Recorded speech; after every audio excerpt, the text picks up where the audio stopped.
Hey everyone, thanks for tuning in. If you're new here, consider subscribing. It really helps keep these stories coming. And while you're here, let me know in the comments where you're listening from. Now, sit back, relax, and let's get into the story. I was making a late sandwich in our kitchen in Fort Collins, Colorado, when every phone in the house shook at once, a chain of vibrations rolling across the countertop. The television cut the baseball game mid-pitch. The screen turned black, then white letters slammed onto it with a tone that made the back of my neck tighten. The same message landed on the radio on the window ledge above the sink, interrupting a weather program. Text-to-speech read the words in a level voice that made them feel colder. Emergency alert. Do not make any noise, remain silent. Avoid the use of motor vehicles, industrial equipment and appliances.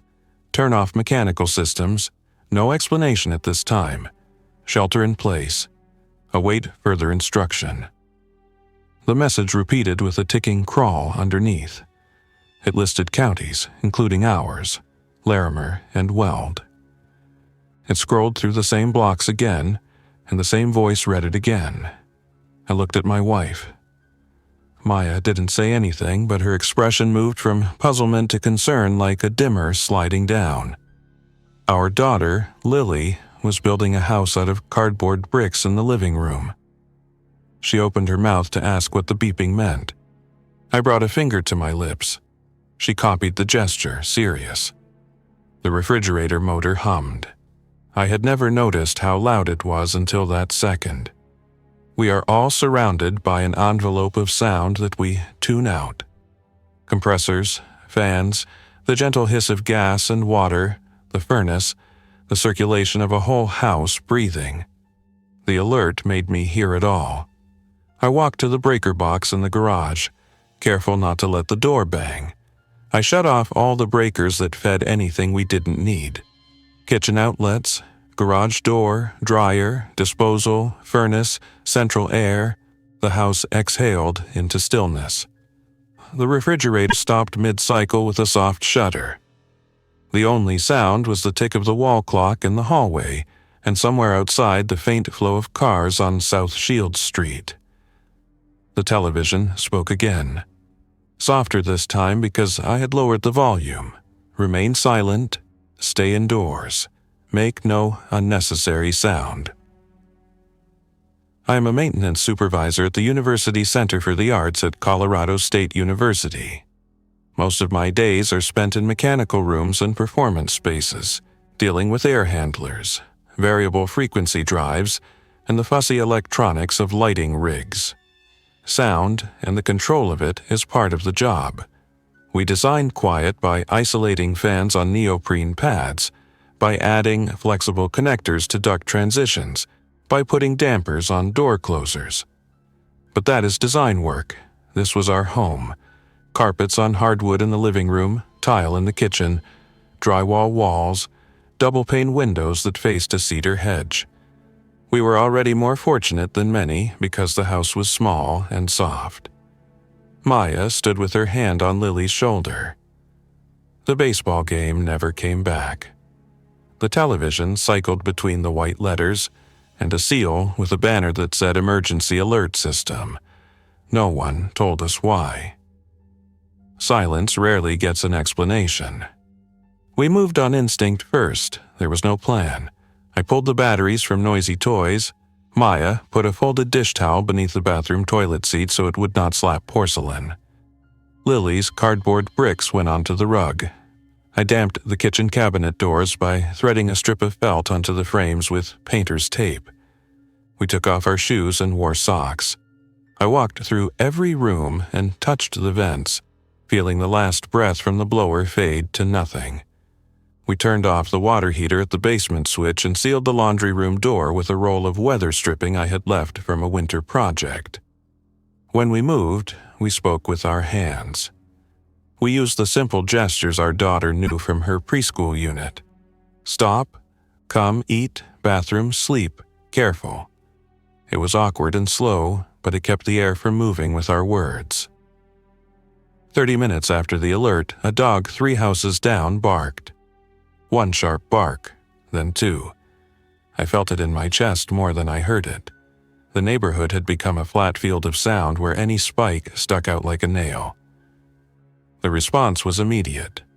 A sound like fingernails tapped the aluminum downspout on that house, a delicate series of clicks, and then the whisper of weight on shingles. Another downspout somewhere else chimed the same dry pattern. I didn't see anything. I looked through the blinds and saw only rooftops and the black stripes of power lines against the last sky of the day. But the sound travels through structures in ways you feel. Tap, tap, tap, then a scrape of something on a gutter. Slow, like a hand testing the edge of a table. My brain searched for patterns and came up with useless ones. Squirrels, branches, wind. Except there was no wind. The dog went quiet so fast that my mind wrote a picture and then tried to erase it. Maya squeezed my wrist once, hard. Lily climbed onto the arm of the chair where she wasn't supposed to sit and watched our faces like she was learning a new game with unfamiliar rules. In the silence after, it felt like the house was listening to us back. The city lost its low murmur with the oncoming night. Normally, you hear the distant freight traffic on I-25, the pulse from College Avenue, the sweeping roar when a train passes the Linden Street crossing. None of it came. The alert must have reached everyone, or enough of them. The noises that did happen were point sources, crisp like dropped pins in water. A front door closing somewhere too hard. A metal lid falling and rolling in a garage. A shout that broke off as if the sound itself was a hot stove. The response to each one came from above, from rooftops, from the space gutters make, from the crowns of trees. The responses were coordinated and precise. If I had to describe them in the language of my job, I would say they were diagnostic taps. Probing, triangulating, measuring the exact location of a noise source so precisely that a field engineer would ask where we hid the microphones. We slept in the living room that first night because it had the thickest carpet and the most interior walls. I took the couch, and Maya and Lily nested under quilts on the rug. We set our phones to vibrate and turned off every alert except weather. On one phone, I installed a sound level meter app. The numbers were not perfectly calibrated, but they gave us a reference point. At 2 a.m., with the house sealed and the street outside as quiet as I have ever known it, the phone measured 27 to 29 decibels. Our own movements brought it up to 35, maybe 40 if we shifted too fast. A whisper at the lowest edge read 20 to 25 decibels, only because the microphone could not go lower. Lily's breathing nudged 30 when she turned. I woke at dawn with a stiff neck and the short memory lag that follows a crisis. The alert was still on the television. The banner now included a timestamp and a shorter instruction. Continue shelter in place. Remain silent. The crawl listed city services that would be suspended. No buses, no refuse collection. Police and medical services limited. The local FM station that usually played a morning talk show carried only a repeating tone and the same text to speech. The voice never answered the question that would have made everything easier. Why? The neighborhood looked normal. That was the strangest part. The 7-Eleven at Drake and Shields was lit, but the doors were locked. Cars were parked in the same places they had been on Sunday evening. A white paper delivery bag under Mrs. Sue's evergreen hedge moved slightly when a breeze crossed the yard. The sparrows at the feeder across the street hopped and pecked in their usual whirl. The invisible line was that the people were not talking. We moved slowly through the morning. All the small rituals of life had to be rewritten. We ate cold food to avoid the sound of frying or boiling. We learned that chewing crunchy things like chips sounded like gravel in a tin in an otherwise quiet room. We switched to soft food: bread, peanut butter, bananas, canned peaches, tuna, beans. We opened cans on a folded towel to cushion the metal. We set lids on a rubber baking mat so they would not clink. We used the bathroom sink to wash with water we let out in a thin stream that didn't chatter against the bowl. We patted down with socks and moved along the edges of rooms where the floor joists were stronger. I sent a text to my brother-in-law, Ken, a paramedic who lived near Roland Moore Park. "Stay quiet, you see anything?" He wrote back only, "Yes, stay inside, don't test it." By afternoon, the need to solve things overpowered fear. A house cannot run for long without power or gas. The fridge was warming. The food had to be moved to the garage freezer, which I had put on a small generator during our summer camping trips after storms. But the generator was off and loud when on. If the threat outside truly keyed to sound, anything above a quiet conversation would be a flare. I checked the basement. The water heater was off as it had been. We would have cold water only. We had a small camping stove, but I could picture the tiny roar of flame in the still kitchen and the tinny ring of a pot. We set it aside. I gathered our winter blankets. I walked out the back door in socks and tried the latch slowly so it would not click. The yard was fenced. I crouched at the side of the garage where the concrete apron meets the house and pried up the small key box with a butter knife so the little combination dials would not tick. Inside were a handful of old cork tiles from a project I had abandoned. They still had adhesive on one side and a brown cork on the other. We lined the inside of the front door with them, pressing them into a pattern that left only the peephole clear. I took the felt leftovers and stuck them on anything that could strike hard against anything else. The silence taught us all the place's sound lives. The Velcro on Lily's jacket was a rip of thunder. The zipper on her hoodie was a chain on a flagpole. The click on the stove igniter was a small firecracker. We learned what to avoid by failing on a small scale and watching for the reaction. When a ceramic cup slipped from my hand and bounced once on the countertop and did not break, the rooftop above the dining room answered with a soft tread that rolled until it stopped over the windows. A shadow crossed the closed blind, too flat to read, but there. There was no other noise out there. No breathing, no scuff of shoes, no speech. Just the answer to our mistake, perfectly located. At dusk, the dog in the yard at the end of the cul-de-sac started again. A series of high, cheerful barks at first, like it had seen its owner. They cut to a panicked pitch. Then a woman's voice came, 2 words that I couldn't make out except for the fear in them, and that voice stopped. The roofline of the house wavered. No, I told myself, that is the angle of light on shingles, and the downspout clicked a staccato that ran like a code around the corners. We packed ourselves closer in the living room and listened to our hearts. We lasted like that for 3 days on the food we had ready. On the 4th morning, I watched a refrigerator thermometer climb and knew we could not waste what we had left.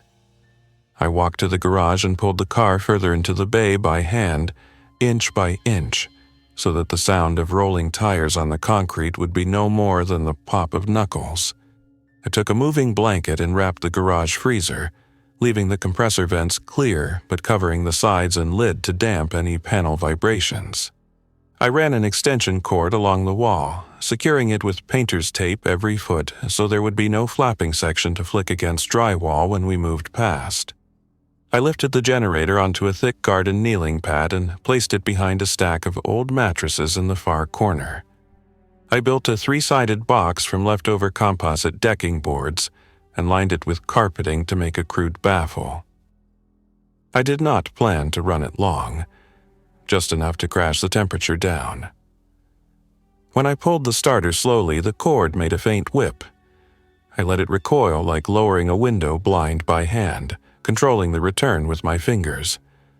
To start it, I pulled with all my strength once, and it caught. The tiny engine coming alive with the kind of sound that would vanish in the normal world, but here was a flare in the dark. I backed away, heart hammering, and watched the decibel meter on my phone spike to the 50s at the far end of the garage. Not loud compared to a vacuum or a blender, but in this new world, 50 might as well be a marching band. The roof above us responded exactly as it had every time we failed. Tap, tap, tap. The taps ran along the roof edge, organized, then stopped. A moment later, something paced across the shingles above the garage. The weight was undeniable, heavy enough to press the wood sheathing against the rafters and make the nails complain once. The generator kept humming. I had to choose between food and risk. I let it run for 10 minutes that felt like an hour, and then pulled the choke. The engine coughed once and went still. The rooftop weight lingered over the garage until the last vibration died. When it finally moved away, it did so not by leaving, but by going still, and then unsticking from the air the same way a person backs away from glass. Only later would I realize that it had matched its retreat to the generator's fade to avoid making its own sound. We ate cold peaches as a reward and a distraction. Lily made a face at the pale syrup in her bowl and then smiled at the sweetness. She signed for more. The simple act of giving her seconds felt like victory. On the 5th day, Mrs. Sue from across the street appeared at our door in a blue fleece coat. I almost did not open it. I saw her through the peephole first, white hair pulled into a bun, travel mug in her hands, eyes intent. She raised her finger to her lips. I cracked the door into the thickness of cork and let her inside. She moved the way someone walks on a stage where the floor is mic'd, heel to toe, soft, on a diagonal where the boards are strongest. The first thing she did was point to our rug and then to the vinyl runner at our entry and shake her head. We all gathered around her like she was a visiting coach. On a small notepad she wrote with a pencil. Rugs squeak less if the corners are taped. Door hinges take petroleum jelly. She lives with a piano. She had brought the travel mug because its lid had a slider that closed without a snap. She showed us where to press on it to move the slider slowly across the last millimeter without a click. I felt that way again, like I had lived around sound all my life and had not noticed it because I was not looking for it. She also brought news. She had crept to the corner of our street and looked down Drake Road. A city truck sat angled in the middle of the lane with its door open. No one was inside. At the King Soopers on Taft Hill Road, the parking lot was full of cars, but the doors were tied shut with tie-down straps looped through the handles. She had not gone closer. She had simply watched. A note had been taped to the glass. Remain silent. Wait. The trains were still. Buses were parked nose to tail at the depot with their hazard lights frozen in time. She had tried the radio bands on a small wind-up receiver and heard only the same smooth voice reading the same lines. We learned an important rule from her. The threat outside did not respond to steady background noise as quickly as it did to sudden sound. The constant whir of an idling fan was different than the clatter of a dropped spoon. She wrote, "Changes in sound bring them. Think like a piano tuner. Sudden harmonics are easy to hear." I wanted to ask how she knew that, and then remembered that questions were noise. She read my face and wrote, "I dropped a mandarin. They knew." By then, the neighborhood had a map inside our heads. The clicking downspouts and rooftop treads tracked sound sources. The threat moved fast toward anything like a spike. It avoided gravel and dead leaves. It was sensitive enough to find the origin of the crunch when someone stepped from concrete to rock. It could stand still for long minutes without a single scrape and then move again with the certainty of a person reaching for a light switch in a familiar room. We adjusted again. We put towels along the door bottoms to block the thin whistle that sometimes sneaked through. I lubricated every hinge with a smear of petroleum jelly and wiped the excess so it would not drip onto the floor later. We layered quilts over the front window, leaving a small triangle at the top we could move aside like a periscope. We learned a set of hand signals that we practiced like a drill so we could say complex things without words. You, go to kitchen. You, bring the small blue bag. Stop. Wait. Danger. Quiet. Bathroom. Child. Dog. We counted to each other with fingers. We built a schedule where one of us was always awake to monitor the house when the other slept. Sleep made sounds we could not control. Coughs, throat clears, the rustle of bed sheets. We began to sit up to sleep against the wall where the tendons in my neck would brave a quieter rest. On the 6th day, we ran out of milk, and Lily asked for it with a whisper she did not mean to let out. The sound was tiny, a finger on paper. Outside, something responded on our roof. The tapping mapped a line that stopped over our living room. I wanted to do the ordinary thing, drive to the store and buy more. The thought seemed absurd in the new scale of things. Instead, we planned to move to the pantry of the school 2 blocks away. The elementary school on Dartmouth had a kitchen with refrigerators and a walk-in cooler. If any place had been overstocked for the weekend, it was there. We made the sortie like we were crossing a stage where microphones waited to catch a footfall. We wrapped the soles of our shoes in strips of bicycle inner tube and secured them with cloth athletic tape. We wore knit caps because hair against the ear can sound like static on a phone at the wrong moment. We taped the zipper pulls on our jackets so they could not clink against teeth. We left Lily with Mrs. Shue and her notes. I had not wanted to ask, but she offered with a smile and a firm nod that was the most reassuring thing anyone had given me since the alert.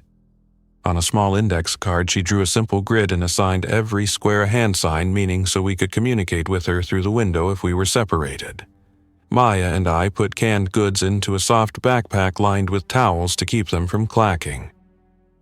At the front door, I turned the deadbolt slowly and felt the cylinder pins set in their housing one by one. We held the latch, lifted against the weather strip to keep it from sticking, and eased it open. Outside, the air felt exposed, somehow. Without the noise of birds and lawnmowers and people talking, it had a vacuum. Our street was as empty as a model train set placed under a sheet of glass. We waited on the porch and listened. The decibel meter showed 29. We could not hear the timer on the traffic signal at Taft Hill, which is a sound I had never realized I heard until it did not exist. We took a path that kept us on concrete as long as possible. The threat avoided sudden changes in texture, but it moved faster on dirt. Concrete carried our weight into the ground without the same crisp snap. We hugged the line where the grass meets the sidewalk, putting our weight on the soil seam where the edge was soft but not loose. At the corner we stopped and scanned, one of us always looking up. I saw a shape then across the street on a garage roof, not because it moved, but because the heat above the shingles wavered and made a ripple. It was the size of a person, slit into the shallow angle where the roof meets the ridge. No face, no color. The kind of shape your eye tells you to ignore because it is close to the sky and therefore nothing. It did not move.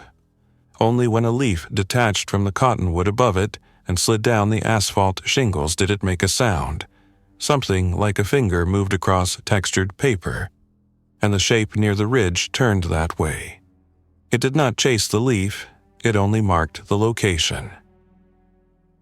We made it to the school by stopping every 6 paces to listen. At each stop, we waited a full slow count to 10. The double doors were locked, but the maintenance door near the cafeteria had a crash bar that opened if you lifted on it first, so the latch would clear a misaligned strike plate. I knew that trick from years of hearing doors fail to latch after a building settles. We entered into that hold in the building where the smells of the day's meals usually hang. It smelled like chilled stainless steel and cardboard. The refrigerators were off. That was both good and bad. No noise, no power, the milk was already warm. The walk-in cooler was a concrete cube, silent as an unplugged clock, with stacks of fruit and yogurt and cheese. We picked what we could eat without heat and what we could carry without rattling. We moved the way we had on the street. Small steps, edges, bags buffered. I saw our reflections in the brushed aluminum of a cabinet and did not recognize them. Our faces had the pinched look people get when they cannot hear and try to overcompensate with their eyes. On the way back, exactly as we stepped onto the sidewalk from the school courtyard, a car door somewhere down the block opened and pushed itself closed again with the lazy, springy sound doors make when they are almost but not quite shut. It was not loud. It was a tired sound, a tired day sound. The response from above that car was a rapid clicking on the gutter that rolled to the edge, stopped, and then the weight of something dropped onto the trunk of the car without a thump, the metal flexing under the pressure without a noise that carried to us. The roofline above the car held a shadow that bowed forward, then returned. The door settled into its latch with a final polite click, and all at once the taps were on our roof as if the sound had smeared down the block to our house and been caught by it like a net. We froze. The taps moved to our side yard and stopped over the living room. The only explanation that made any sense was that our house, because it was the last place we had put out a small sound earlier, was still flagged in whatever passed for the threat's working memory. That night, Ken sent another text. If you move house, go to basements or garages with thick roofs. Don't bang. Use timers to make decoys away from your location. They go to change in sound, not just sustained. He had risks I did not want to think about in his line of work. He did not embellish. We began to think like installers. We started to design the space we lived in to make less sound. I opened the return plenum at the furnace and fitted a sheet of rigid foam across the mouth to stop air movement through the ducts. We filled the dishwasher with towels so its metal racks could not rattle if the house vibrated. We moved jars from the pantry shelves and set them on foam cutouts traced from their bases. In the bathroom, we put a strip of felt under the toilet lid and tank lid so the porcelain would never touch porcelain. When someone needed to cough, we taught Lily to press her mouth and nose into the crook of her arm. When I had to sneeze, I pressed my tongue to the roof of my mouth and focused so hard I could almost will it back. If a sound slipped, we held and waited for the answer above. On the 9th day, I took a risk and went to the neighbor's house because their dog had started a low, hoarse cry and then gone quiet mid-sound, which is not a way cries end by themselves. I left before dawn. The decibel meter read 23 in the street, which is as close to silence as a phone microphone will admit. I found the side gate latched with a metal hook that would have pinged against the post if I had pulled it. I pushed up from beneath with the soft side of my hand until the hook lifted without clink. The dog's bowl was dry. In the little shelter by the back door, I found a roll of wide elastic bandage and a metal pet brush. I filled the dog's bowl from my water bottle and set it down on a folded towel to avoid the scrape on concrete. There was no dog. I brought back the bandage and the brush because they were quiet tools. The bandage became a way to secure doors without latches. The brush's handle, wrapped in gauze, became a sign to point with on the windows so our hands would not tap the glass. Small victories were still victories. We learned to cook without heat by letting food soak and soften. Oatmeal in cold water overnight will swell enough to eat if you stir it once and then leave it. Rice will not well, but you can eat it if you are patient, and it is better than nothing. We learned to open cans with a side-cutting opener that does not leave a sharp lid that clicks when it falls. We ate mostly from bowls made of silicone that did not ring when they touched the table. On the 10th night, as we sat with our backs against the same wall and watched the little green power LED on the television glow in the dark, someone 2 houses over broke. I do not blame them. Maybe they forgot. Maybe they needed attention and could not stand another hour of not being heard. Maybe the memory of a regular world ached so much that they made sound on purpose to force an answer. The sound was not huge.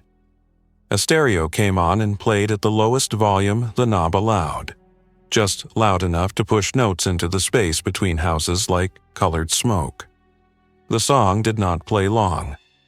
The rooftop over that house moved with a softness that would have been tender under other circumstances and simply settled there. The notes wavered like a station drifting in, and then the stereo went off. The silence that followed was not ordinary silence. It was the kind that carries the shape of what was removed. We did not sleep that night. We understood something then that we had only guessed at before. The threat outside did not only respond to sound, it followed the shape of it into the place where it started, and when it got there, it stayed a while. How long, we did not know, because it could match its own stillness to ours. On the 12th day, our small group extended. The teenager from 3 doors down, Gabe, appeared at our window at noon. He held a handheld radio with a whip antenna and a roll of duct tape. He wore a mountain bike helmet, which made me want to laugh and cry at the same time from the simple logic of it. He held up a sheet of notebook paper where he had written, "I'm listening to people, ham bands. They say move in groups. Parking garage at the Civic Center is quiet. Lower levels. We need carts and soft wheels. Bring food. I have a speaker and kitchen timer." He had the right idea and the right tools. A parking garage is a concrete drum with heavy slabs that dampen sound and heavy walls that block weight from above. The lower levels are cut into the ground. The Civic Center garage under the library downtown has a north entrance on Mason Street and a ramp that descends 2 levels. The floor is smooth. The place was built to make sound less of a problem because cars and people share it. We cased it in our heads like we were planning a production and the event time had moved up to today.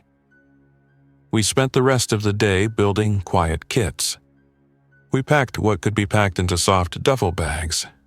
We wrapped metal pans and towels. We emptied dry goods into heavy plastic freezer bags and then put those into a larger bag so there would be no rattle. For wheels, I had 2 small furniture dollies in the garage from a move. Their casters were hard and clicked on concrete. I removed the casters and replaced them with soft rubber ones from our rolling shop stool and 2 from a discarded baby stroller in the neighbor's alley. The difference on the decibel meter on our garage floor was 10 points. That was the difference between a mistake and nothing. We left just after 3:15 p.m., the hour when the shadows on the street were long enough to cover our path, but the birds, if they had been singing, would still have been singing. There were 5 of us. Me, Maya, Lily in a stroller with a folded blanket loosely around the wheels so they would not chatter. Mrs. Sue with a backpack that looked too big for her but moved with no noise at all, and Gabe with his radio, a small Bluetooth speaker, and an old kitchen timer that he had wound to turn gently. We moved in a file along the sidewalk, then cut through alleys to avoid the longer route along College Avenue, where the open spaces between buildings make sound travel farther. We stopped in a driveway at Oak Street when we saw a line of birds lift off a rooftop so suddenly that they left a visible hole in the sky for a moment. We watched, waited until the air smoothed itself out, then crossed when the decibel meter on Gabe's phone dipped. At Mason Street, we saw a thing that made us all more careful. A streetlight had a piece of tape on it that flapped only when the breeze hit a certain angle. It was a tiny sound, a little click each time. A shape crouched on the traffic light mast had positioned itself with the tape exactly in front of it, like someone sitting under a dripping faucet to drink. It did not move. It only adjusted micro-movements to hold the tape where it wanted it, and each time the tape clicked, it made the barest shift. I could not see a face. I could not see a body, exactly. I could see that the trick to surviving was to think about such things the way a maintenance worker thinks about ductwork, in terms of function, not personality. At the garage entrance, our first test of the plan came. The metal gate was down. The pedestrian door was set into a block wall and had the usual lever handle. The handle would have clicked in the latch. I took 2 strips of duct tape, pressed them on either side of the latch, wrapped them around once, then pulled until the adhesive held the latch back. The lever turned, the latch stayed retracted, and the door opened without that final little bump into the strike that always announces a door has closed. We eased inside into a space where the air felt like stone. The garage already held other people. You could feel them, the way sound travels across concrete in pressure changes. No one spoke. No one even waved. People acknowledged each other with eye contact and then looking down so that nothing would have to be said. We found a space against a column on the lower level and set our bags down on folded blankets to make a damped platform. A man with a CSU facilities shirt I recognized from the mechanical shop came over and nodded in the universal language of your job is like my job. He had a pair of traffic cones wrapped in foam pipe insulation. He set them in an open spot, and we both watched the sound meter barely move. He wrote on a whiteboard the garage security office had mounted for communication. Quiet hours are all hours. Move on the half minutes. No scraping. No rolling seats. He had already learned what made the least noise here. He pointed to a woman in nurse scrubs. She had a cart with rubber wheels and a box of masks, not because of air, but because fabric muffles accidental sounds of teeth on lip and coughs. She handed one to Lily and another to Maya. I took one too, and I have never been more grateful for a simple piece of cloth. We lived in the garage for the next week. Living is the word because it was not hiding. We built schedules. We assigned the ramp area for movement at specific times so that the inevitable small noises would occur in a predictable window we could monitor. We used whiteboards for communication and taught each other hand signals. The library above us was closed, but the staff had left a bin of children's books outside the employee entrance. We took them and wrapped each in a single loop of elastic band so the covers would not slap closed. We timed small noisy things for the same minute each day behind a central column, the snap of a plastic lid, the unsealing of a jar, the quietest part of a cardboard tear, so the threat outside would learn a pattern and go there while the rest of the garage stayed still. Gabe's idea with the kitchen timer became our primary tool. We would wind it to 30 seconds and place it in a small coffee tin with a lid and a soft cloth under it to prevent ringing, then set it near the far entrance to the garage, just beyond the door behind the second turn on the ramp where the concrete shape carried sound but kept us below. The little clockwork tick-tick, instead of being a background, became a lure. When the timer dinged at the end, so soft it would not have woken a sleeping child in ordinary life, any tapping on the outside skin of the garage shifted toward it. The thing we had learned by then was simple. They go to changes in sound. A sound that starts and stops is a word in whatever sensory language they use. The first real test of the timer was not planned. A man dropped a metal water bottle by accident near the elevator lobby.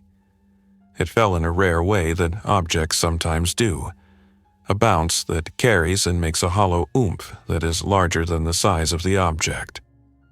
The response from above was immediate and coordinated. The taps ran in a circle along the garage's perimeter overhead and converged on the bottleneck where the elevator shaft met the slab. We all froze. The bottle rolled slowly and made a growing hum as it approached a drain. The man went to catch it and stopped himself just in time. His hand opened, palm up, at shoulder height. He did not move. From the ramp above us, a click sounded. Then another on the other side. We had seconds before we were mapped. Gabe, who was closest to the stairwell door we had been using for the time trick, moved like a rehearsal and set the kitchen timer on the floor on its side where we had placed it earlier. He wound it a quarter turn and stepped back. We all watched it the way people watch a fuse. The timer ticked. The ticks became a tiny story in the space. When it rang, a bell you would not hear unless you were alert for it, the clicking above moved away from us along the paper-thin route they had already mapped and gathered over the place where the sound had changed. The man with the dropped bottle nodded once. A deep, grateful nod. He picked up the bottle by pressing the heel of his hand to it so it would not ping, then rolled it onto a folded sweatshirt. I would like to say we settled into a routine that felt safe. There's a difference between quiet and calm. We got good at quiet. We did not feel calm. There were nights when the tapping above came closer and then stopped directly over us and did not move for an hour, as if a weight rested there, listening not for sound but for the lack of it. A reverse sonar. There were mornings when a car somewhere up on the street level would chirp a lock sound, probably on a timer, and the taps would answer like rain hitting a window and then running in controlled lines. We slept in shifts because sleep is a trusting act, and someone needed to be listening at all times. On the 19th day, the first new instruction arrived. The television in the security booth, which we had left on without picture because the LED made a predictable glow, switched from the text-to-speech monotone to a scrolling text band at the bottom of a black screen. Remain silent. Do not travel above ground in groups larger than 3. If you must move, coordinate movement to a predictable schedule. Avoid creating new sound patterns. Emergency assistance available at hospital basements and civic centers during posted hours. Do not call out for help. No explanation. The posted hours were printed as blocks: 10 a.m. to 10:03 a.m., 2 p.m. to 2:03 p.m., 6 p.m. to 6:03 p.m. 3-minute windows. We had already guessed that the city and the county were adapting to a narrow seam of risk. If everyone needed to make necessary noise, they might as well do it at the same time, like a bridge opening during rush hour so the disruption did not spread across the day. We chose the 2 p.m. window of that day to try for the hospital basement at UShealth Poudre Valley Hospital on LeMay Avenue. Our reasons were basic. There would be more people at 10 a.m. and 6 p.m. The middle hour would give us the warmest temperatures if we needed to wait, and leakage from the day's earlier windows might draw the threat away temporarily. We built a route that used the Mason Trail underpass and cut behind buildings to limit line of sight. We had already learned the trick to doors. We taped over latches, used wedges wrapped in socks, and propped things only during the posted window so the act of opening and closing would not make an unplanned sound. We moved in 2 teams as the alert required, 3 in one, 2 in another. I went with Maya and Gabe. Mrs. Sue stayed with Lily and a nurse and 2 other families.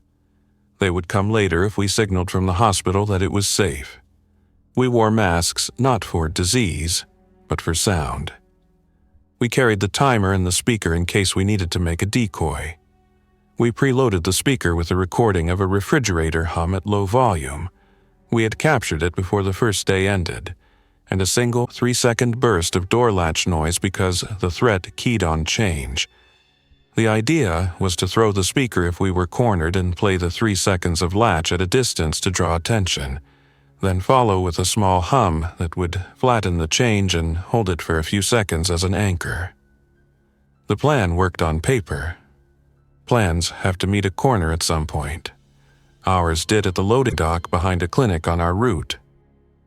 2 people we did not know came around the blind corner as we reached the dock. They were a couple in their 30s holding hands. The woman saw us, opened her mouth with relief and said, "Oh, thank." The man clamped his hand over her mouth before she reached the word. It did not matter. The sound was already moving across the concrete like a pulse. Above the dock, the tapping started at once, moving toward the top of the metal roll-up door and along the corrugated surface with a pattern like fingers drumming a desktop. I did not think. I took the speaker from Gabe, pressed play on the 3-second latch noise, and threw it onto the roof of the dumpster across the alley. The latch sound went out like a spark. The rooftop taps went there immediately, concentrated, then spread as the small refrigerator hum followed, a single frequency that gave the shape of the noise a body for a few seconds. We gestured to the couple, down, turn, go, and we all went, crouched, slow, staying close to the wall. In the old world, that would have looked dramatic for no reason.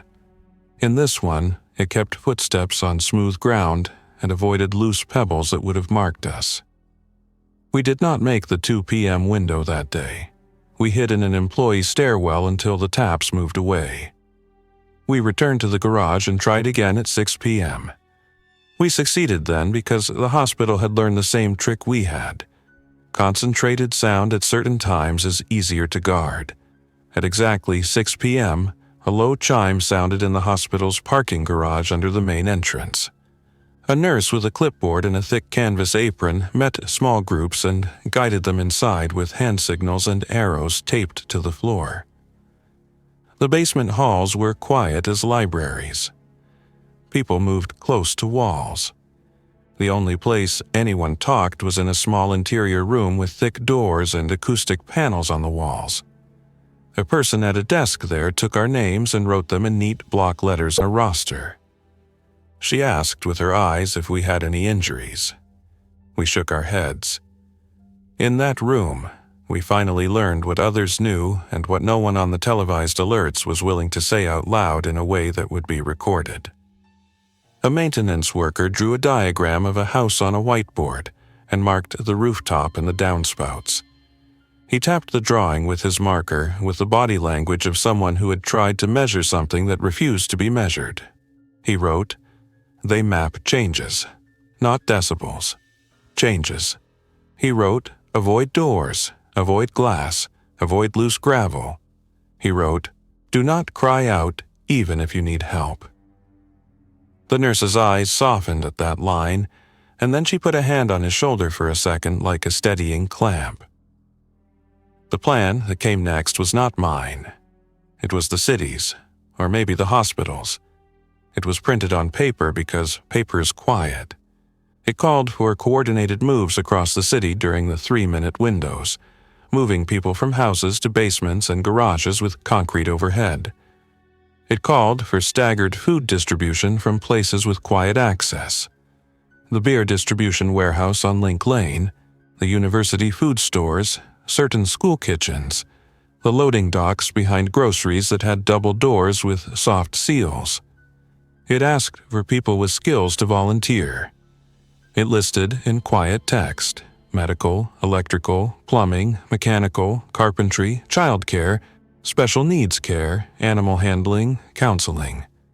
That last one made me swallow hard because the noise the body makes when it feels like it will never be normal again is often tears, and we had to find a way to handle that without the sound that goes with it. I put my name under mechanical and electrical. The work we did in the days after felt like my job and not my job at the same time. I installed door closers designed to be soft and silent. I taped over latches and added felt in places where metal would have touched metal. I taught people how to move in elevators. Press the button with a knuckle through a sleeve so the click would not echo. Step into the car only when the doors were fully open so the rubber edges would not rub. I tied back the chains on fire doors and wedged them with rubber blocks only during the 3-minute windows so that they would not bang when someone bumped them at the wrong time. I pointed out where to stand in stairwells so the center of the tread would not creak. It was the kind of work that normally supports other people's work and goes unnoticed. Now it was the work. Maya organized a quiet classroom for children on the 2nd level of the garage. She wrote lesson plans that had no spoken component. She gave the kids little chalkboards and soft chalk and taught them how to count with their fingers and with lines of seeds. She showed them how to play tic-tac-toe without clicks. She taught them the hand signs we had used at home and added more. She put a gentle routine around nap time and gave parents the 2 hours they needed to walk, to breathe, to adjust a door closer another quarter turn. I watched her arms move in smooth arcs and felt calmer than I had since the first alert. The strangest development came from the radio. Gabe and 2 other radio hobbyists built a schedule where people around the city could turn their sets on at exactly the posted times and pass short text messages on a low-power channel using simple tones. Visual text instead of speech, sent by slow audio signals that did not spike. They used equipment scavenged from offices and libraries. They built a network of tiny notes rather than voices. A distributed bulletin board for a city of people who could not call out. At first, the notes were simple. Water here, diapers here, soy milk here. Then they became more human. A message passed through the network like a paper folded and handed from person to person. I am here. Sometimes that is what people need most. The rooftop threat never left. It changed with us. It learned our patterns and forced us to make new ones. It sometimes placed itself above the doors we used often and waited. We adapted by moving doors, by using windows that slid on felt rails, and by building vestibules with blankets hung on tension rods where air could slow sound. We learned that a cough into a coat is quieter than a cough into a pillow because the pillow spring wants to push air back out. We trained ourselves to never laugh out loud, even when we needed to. That was the hardest part. Laughing is a sound that refuses to be contained when it's real. We learned to smile with our eyes instead.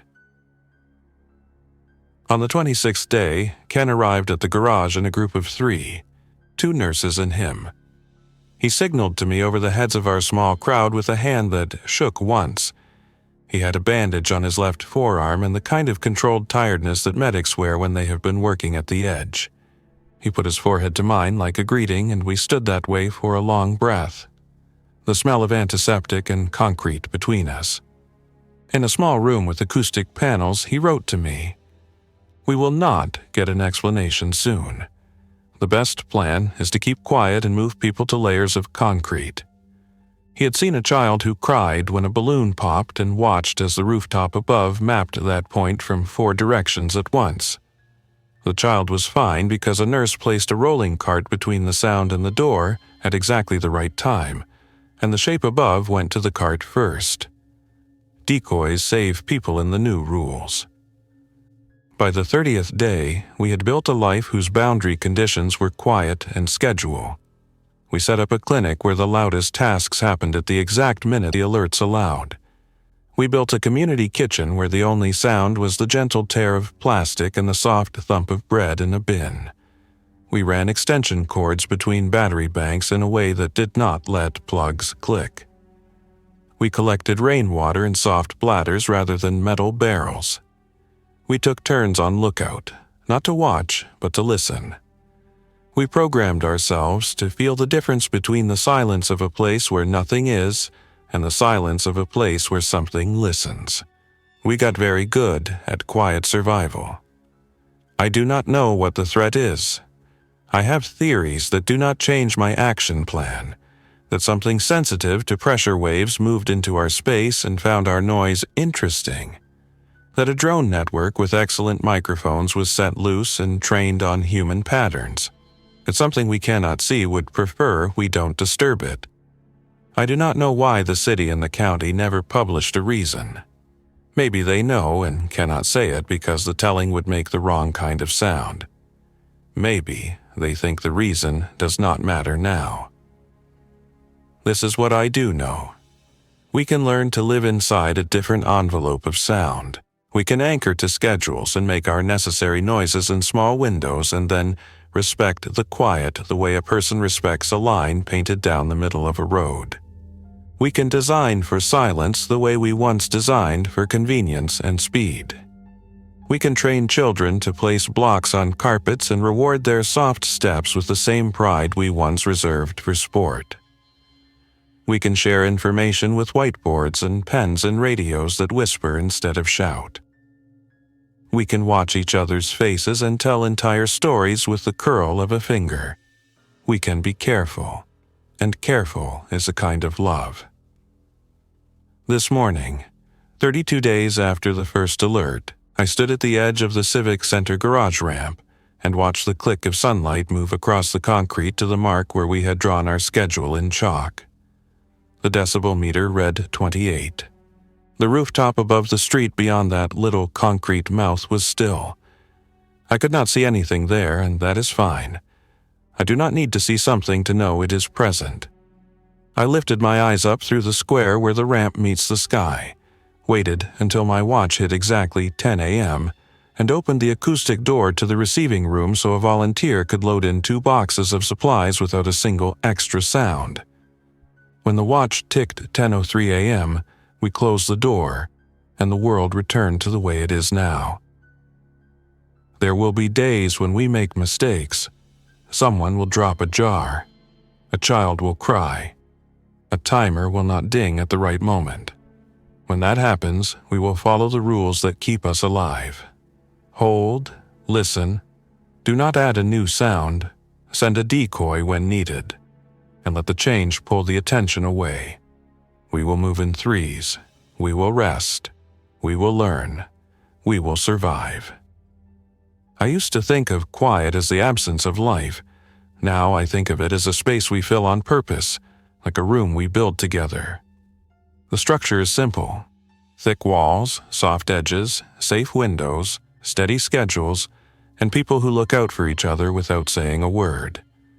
In that structure, even with a threat on the roof, a family can sit together and share a bowl of peaches and listen to the safe ticking of a clock hidden inside a blanket and know that they are still here.